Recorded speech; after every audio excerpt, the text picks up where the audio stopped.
पापा कहते हैं बड़ा नाम करेगा। हेलो पढ़ने वाले बच्चों, क्या हाल आप सबके। अगर आप ज्योग्राफी पढ़ना चाहते हो तो मेरे साथ जुड़िए, आपका फेवरेट टीचर विनोद दुहन। आपने अक्सर देखा होगा आपके साथ क्या बनती है कि आप बहुत इंटेलिजेंट है, लेकिन क्या बनती है आपका जो साथी है वो क्या करता है, आपसे ज्यादा परसेंटेज मिलती है। आप क्या करते हैं, आप साइंस पढ़ते हैं, इंग्लिश पढ़ते हैं, मैथ्स पढ़ते हैं, उन पर ज्यादा ध्यान रखते हैं, फोकस रखते हैं अपना। और आपका जो साथी होता है वो क्या करता है, वो सभी सब्जेक्ट पर फोकस रखता है। इसलिए आपके परसेंटेज पूछी जाती है एग्जाम्स के बाद कि आपके साथ कितनी परसेंटेज हुई। तो पड़ोस वाली आंटी बोलती है हमारे बच्चे के तो 92 आए, लेकिन आप क्या बोलते हैं, हमारे तो आंटी 78 है। 78 क्यों है? आपके मैथ्स में आ गए 95 मार्क्स, लेकिन आपके ज्योग्राफी में कितने या एसएसटी में कितने मार्क्स मिले, सिर्फ 60 मार्क्स। तो आपकी परसेंटेज डाउन। तो सभी सब्जेक्ट बराबर होते हैं और परसेंटेज में सभी सब्जेक्ट की हिस्सेदारी होती है, इसलिए किसी भी सब्जेक्ट को आप हल्के में न लें। और आइए अब शुरू करते हैं हम ज्योग्राफी का चैप्टर 1 क्लास 9th का। देखिए जो चैप्टर 1 है क्लास 9th का, वो कौन सा चैप्टर है, इंडिया, यानी कि हमारा जो प्यारा भारत है, इंडिया हमारे देश के बारे में। एंड इट्स लोकेशन, इसकी लोकेशन और इसका साइज, लोकेशन और इसका साइज। देखिए लोकेशन से हमारा क्या मीनिंग होता है कि लोकेशन, अगर हम ग्लोब पर देखें तो हम कहां पर स्थित है। जो विद्वानों ने क्या किया हुआ है, अक्षांशर लॉन्गिट्यूड एंड लैटिट्यूड्स बनाए हुए हैं, उनको देखते हुए हमारा भारत कहां पर लोकेट करता है ऑन द वर्ल्ड मैप या ऑन द ग्लोब। आइए हम इसके बारे में सबसे पहले पढ़ते हैं कि भारत की लोकेशन, हमारे प्यारे देश की लोकेशन कहां पर है। अगर आप देखेंगे कि यहां से कौन सी रेखा जाती है, इक्वेटर लाइन। इक्वेटर लाइन की पोजीशन होती है 0 डिग्री, यानी कि 0 डिग्री। इक्वेटर की पोजीशन 0 डिग्री। तो ये क्या थी, इक्वेटर। इक्वेटर को हम हिंदी में क्या कहते हैं, भूमध्य रेखा। इसकी पोजीशन 0 डिग्री, यानी कि 0 डिग्री ये क्या है, 0 डिग्री ये लैटिट्यूड है, यानी कि अक्षांश है। 0 डिग्री अक्षांश यानी कि लैटिट्यूड है। तो इस चैप्टर में हम पढ़ेंगे लोकेशन ऑफ इंडिया, भारत की स्थिति, साइज ऑफ इंडिया यानी कि भारत का आकार, इंडिया एंड वर्ल्ड यानी कि भारत तथा विश्व। देखिए ये सब आपके बुक के टॉपिक है और मैं बुक के अलावा आपको ज्यादा कुछ नहीं पढ़ाऊंगा, जिससे आप मार्क्स अच्छे स्कोर कर सके। एंड नेबरिंग कंट्री यानी कि भारत के पड़ोसी देश। ये 4 टॉपिक्स आपकी बुक में है और 4 टॉपिक्स को मैं आपको बोर्ड पर समझाता हूं कि क्या होता है। तो इंडिया की लोकेशन देखिए, लोकेशन यानी कि जो भारत है कितने लॉन्गिट्यूड और लैटिट्यूडनल डिवीजन पर है, यानी कि लोकेशन भारत की कितने लॉन्गिट्यूड और कितने लैटिट्यूड है। तो भारत की लोकेशन आइए हम पढ़ते हैं। ये देखिए ये जो है ये सदर्न पॉइंट ऑफ इंडिया है। सदर्न पॉइंट ऑफ इंडिया यानी कि ये भारत का सबसे दक्षिणतम बिंदु है। तो अगर हम ऊपर जाएंगे 0, 1, 2, 3 ऐसे डिग्रीज इंक्रीज करते जाएंगे तो इंडिया कहां से शुरू है, 8 डिग्री, यानी कि 8 डिग्री और 4 मिनट। 8 डिग्री 4 मिनट से स्टार्टिंग होती है इंडिया की, और खत्म कहां पे होता है, ये देखिए this is the northern point of India, यानी कि ये भारत का उत्तरी बिंदु है। तो यहाँ पर जो डिग्री आती है जैसे 8, फिर 10, 12, 20 अप टू ऐसे हम चलते जाएंगे तो यहाँ पर 37 डिग्री, 37 डिग्री 6 मिनट, 37 डिग्री जो 6 मिनट आपको जो भारत की लोकेशन है, इंडिया की लोकेशन मैप पर देखने को मिलेगी। तो कई बार क्वेश्चन आता है कि भारत की जो ये है लोकेशन है, कितने अक्षांश शामिल है, यानी कि कितने लैटिट्यूड्स इसमें शामिल है। देखिए 8 और 37, अगर हम इनको माइनस करेंगे, 37 माइनस 8 करेंगे, और ये देखिए मिनट्स है, लगभग जो इंडिया की पोजीशन आती है वो 30 डिग्री आती है, यानी कि 30 अक्षांश भारत में शामिल है। 30 लैटिट्यूड्स इन इंडिया, भारत 3 अक्षांशों पर 30 या 30 अक्षांशों पर लैटिट्यूड्स पर स्थित है। अब हम पढ़ते हैं, देखिए ये लैटिट्यूड्स तो हो गए, अब लॉन्गिट्यूडनल भी होगा इंडिया का कुछ लोकेशन, या लॉन्गिट्यूडनल एक्सटेंड भी होगा। लॉन्गिट्यूडनल एक्सटेंड देखिए ये भारत का क्या है, जो गुजरात में है, गुजरात में भारत का वेस्टर्न पॉइंट यानी कि पश्चिमी बिंदु है। यहाँ पर कौन सा है, भारत का पश्चिमी बिंदु है। और यहाँ पर जो भारत का अरुणाचल प्रदेश में ये क्या है, ईस्टर्न पॉइंट यानी कि पूर्वी बिंदु है यहाँ पर। तो आइए हम पढ़ते हैं कि कितना डिस्टेंस है।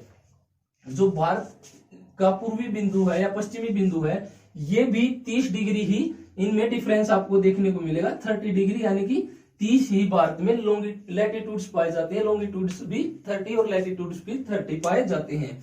तो ये विस्तार कहां से होता है? 68 डिग्री। देखिए 68 जो डिग्री है, 1 डिग्री में मिनट्स कितने होते हैं?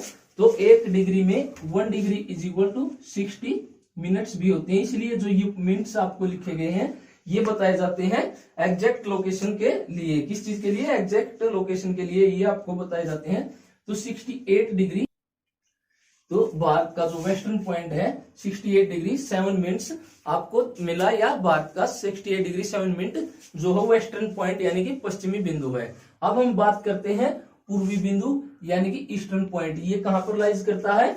ये लाइज करता है अरुणाचल प्रदेश में। कहां पर? अरुणाचल प्रदेश में। अगर हम इसकी लोकेशन देखेंगे तो 97 डिग्री 25 मिनट्स, यानी कि जो डैश लगा जाता है ये किस लिए होता है? मिनट्स के लिए हम सिंगल डैश लगाते हैं, और अगर सेकंड लिखनी हो तो हम उसके लिए मान लीजिए 22 सेकंड है तो डबल डैश लगाते हैं सेकंड्स के लिए। तो 1 मिनट में सेकंड कितने होंगे? 1 minute is equal to 60 seconds होते हैं। तो यहां तक आपको समझ में आ गया अच्छे से। तो अब हम शुरू करते हैं कि भारत का एरिया यानी कि साइज। साइज का मतलब होता है भारत का कुल एरिया कितना है। मान लीजिए जैसे हम बात करते हैं कि आप यहाँ पर रहते हैं कहीं पर दिल्ली में, तो आपके पास एक प्लॉट है 500 गज का प्लॉट है। तो इसी प्रकार तो भारत का पूरा एरिया कितना है, इंडिया का जो पूरा एरिया हमारा वो कितना है। तो आइए हम इसके बारे में पढ़ते हैं। तो भारत जो है काफी बड़ा देश है, ये सब आप जानते हैं। तो इसकी ranking by area, ranking of India by it's area. सबसे पहले मैं आपको इसका एरिया बता देता हूं, इंडिया का एरिया कितना है। इंडिया का जो एरिया है वो है 32.8 लैक्स, 32.8 लैक्स स्क्वायर किलोमीटर। देखिए स्क्वायर किलोमीटर में होता है। और मैं अब आज इसको एक बार पूरा एरिया आपको बता देता हूं कि कितना है। 32,87,263 स्क्वायर किलोमीटर। ये प्रॉपर जो डाटा है एरिया ऑफ इंडिया का ये डाटा है। तो अब हम पढ़ते हैं, लेकिन आपको इतना ही बुक में देखने को मिलेगा 32.8 लाख स्क्वायर किलोमीटर।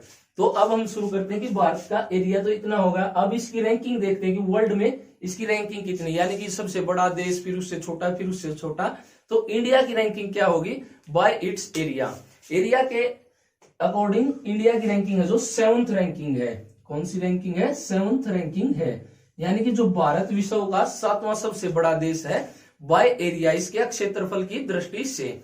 तो अब हम करते हैं कि क्या पॉपुलेशन की दृष्टि से भी या अकॉर्डिंग टू पॉपुलेशन इंडिया की रैंकिंग यही होगी? नहीं।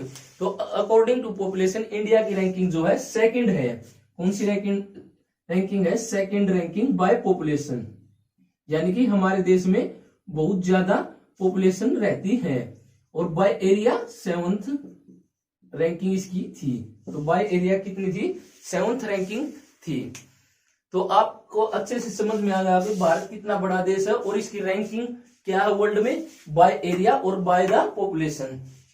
अब हम देखते हैं कि इंडिया एंड वर्ल्ड, यानी कि भारत और विश्व, इसको हिंदी में क्या कहेंगे? भारत और विश्व।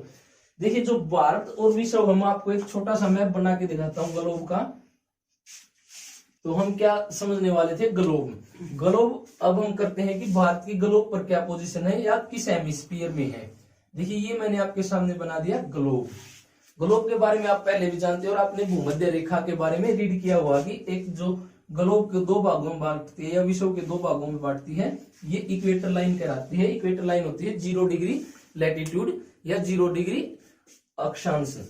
तो इस इंडिया कहां पर सिचुएटेड है? देखिए ये नॉर्दर्न हेमिस्फीयर है और ये सदर्न हेमिस्फीयर है, यानी कि ये उत्तरी गोलार्ध है और ये दक्षिणी गोलार्ध है। सबसे पहले आपको ये बात याद होनी चाहिए या इस बात को आप हमेशा ध्यान रखें कि भारत जो है नॉर्दर्न हेमिस्फीयर में है। देखिए 8 डिग्री उत्तरी अक्षांश, 8 डिग्री 4 मिनट उत्तरी अक्षांश, ये देखिए नॉर्थ लैटिट्यूड। यहाँ पर आप देखेंगे तो नॉर्थ और ये ईस्टर्न लिखा हुआ आपको मिलेगा, ईस्टर्न। तो भारत जो है नॉर्दर्न हेमिस्फीयर में है, यहाँ पर स्थित है 8 डिग्री, यानी कि यहाँ पर लगभग आपको 8 डिग्री देखने को मिलेगा। यहाँ से इंडिया की शुरुआत होती है। और देखिए अब मान लीजिए कि हम ध्यान करें कि अगर 8 डिग्री नॉर्थ में तो है, अब इंडिया वेस्ट में है या ईस्ट में है, तो यहां से जो जाता है, यहां से जाती है 0 डिग्री लगभग देशांतर रेखा, यानी कि 0 डिग्री। जिसको हम हिंदी में क्या बोलते हैं, देशांतर रेखा। तो अब देखिए इस साइड ईस्ट है, इस साइड इसके वेस्ट है।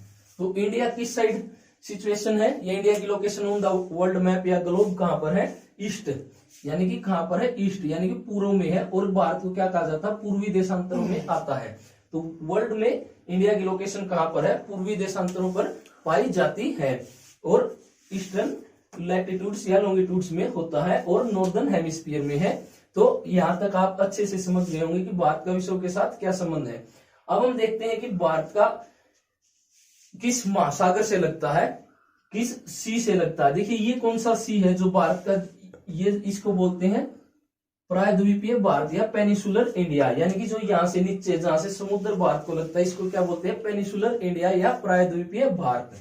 तो देखिए यहाँ पर आपको मिलता है हिंद महासागर, ये पूरा पानी है, तो ये है पूरा हिंद महासागर। तो देखिए पूरे विश्व में एक बात आप अच्छे से ध्यान करें कि सिर्फ एक ही ऐसा महासागर है चारों महासागरों में से जिसका नाम किसी देश के नाम पर पड़ा है, हिंद महासागर। तो भारत का पुराना नाम क्या था, हिंदुस्तान, और उसके नाम पर पड़ा भारत का नाम हिंद महासागर।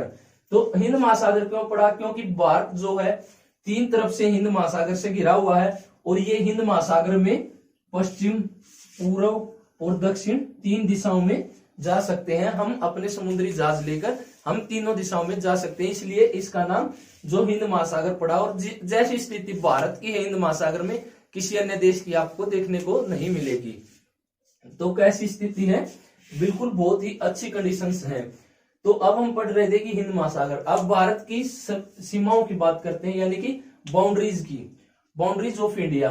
देखिए भारत की 2 तरह की बाउंड्रीज होंगी, 2 टाइप्स ऑफ बाउंड्रीज, एक लैंड बाउंड्रीज, लैंड बाउंड्रीज यानी कि इसको हिंदी में बोलते हैं स्थलीय सीमा। कौन सी, स्थलीय सीमा। और नेक्स्ट होती है कोस्ट लाइन। कौन सी, कोस्ट लाइन, इसको हिंदी में बोलते हैं जलीय सीमा, जलीय सीमा। देखिए स्थलीय सीमा से क्या अभिप्राय है, या लैंड बाउंड्रीज किसे कहते हैं, the boundaries which are connect with lands, यानी कि जो सीमाएं जमीनी सीमाओं से जुड़ी होती हैं।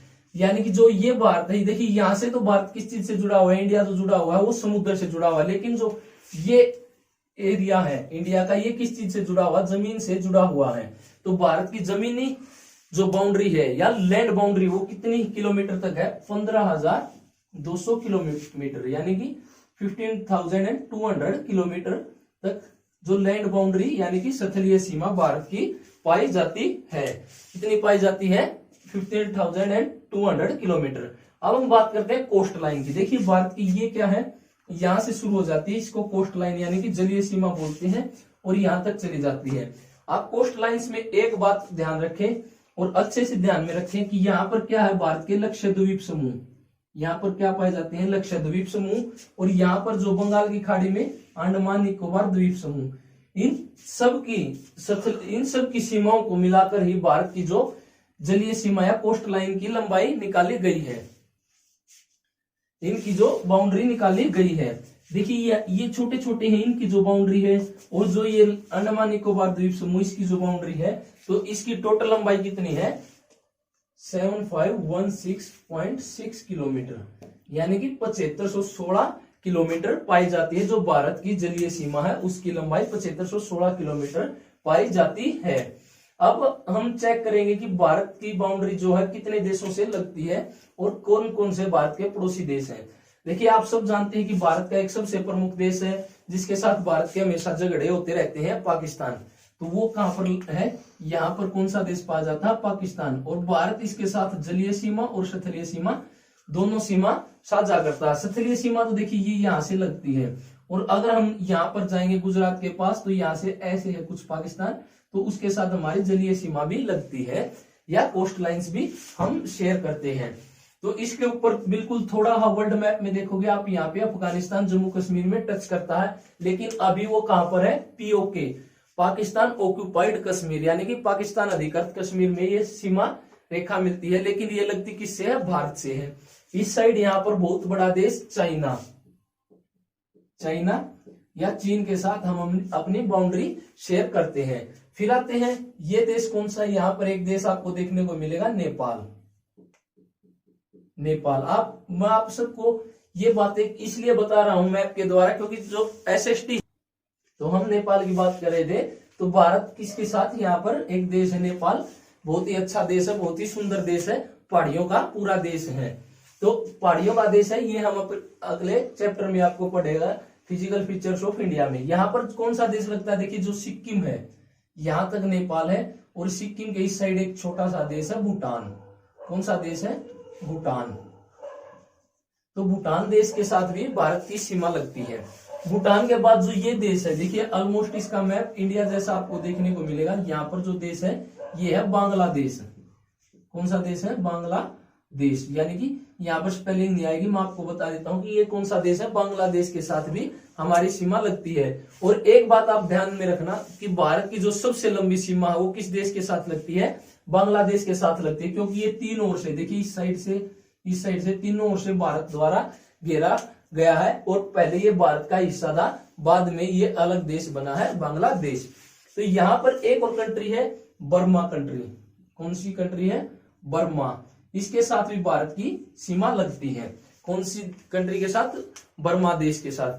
अब हम देखते हैं कि आपने एक चीज देखी होगी, रामायण आप सभी देखते हैं, हनुमान जी ने उड़ के पार किया था। हनुमान जी वहां पर पहुंचे थे, कैसे? उड़ के।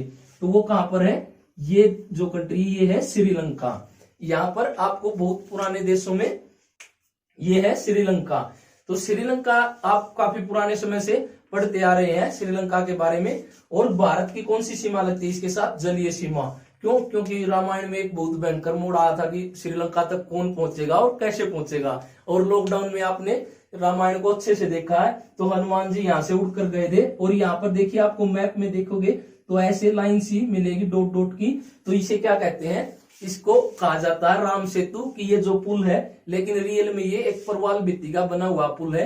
आप इतनी गहराई में न जाएं, तो आप ध्यान रखें कि ये राम का बनाया हुआ पुल इसको कहते हैं। तो ये श्रीलंका को भारत से जोड़ता है। ये एक पत्थरों की लाइन है। और ये बोलते हैं कि बाद में पानी में डूब गया था जब श्री राम जी वापिस आ गए थे। तो ये कौन सा देश है? श्रीलंका। और इसके साथ हमारी कैसी सीमा लगती है? जलीय सीमा। तो जलीय सीमा आपको याद रहनी चाहिए। तो जलीय सीमा आपको याद रहनी चाहिए, श्रीलंका। देखिए, श्रीलंका और भारत के बीच में जो छोटा समुद्री रास्ता है, ये क्या कहलाता है? ये कहलाता है पाक जल संधि, यानी कि पाक स्ट्रेट। पाक स्ट्रेट, कई बार बच्चे कंफ्यूजन हो जाते हैं कि पाकिस्तान और भारत के बीच होगा। पाक नाम है तो पाक पाकिस्तान के लिए होगा, लेकिन नहीं। ये आपको ध्यान रखना कि समुद्री रास्ता जो पाक स्ट्रेट या पाक जल संधि है वो किसके बीच है? वो भारत और श्रीलंका के बीच है। तो भारत की एक और जलीय सीमा लगती है एक और देश के साथ, वो है मालदीव्स। मालदीव देश कहां पर है? वो लगभग यहाँ पर है। वो भी एक समुद्री देश है, द्वीपीय देश है। तो वो लक्षद्वीप समूह के साइड में है और भारत के यहाँ पर लगता है। और उससे भारत की जलीय सीमा लगती है। मालदीव से भी भारत की जलीय सीमा लगती है।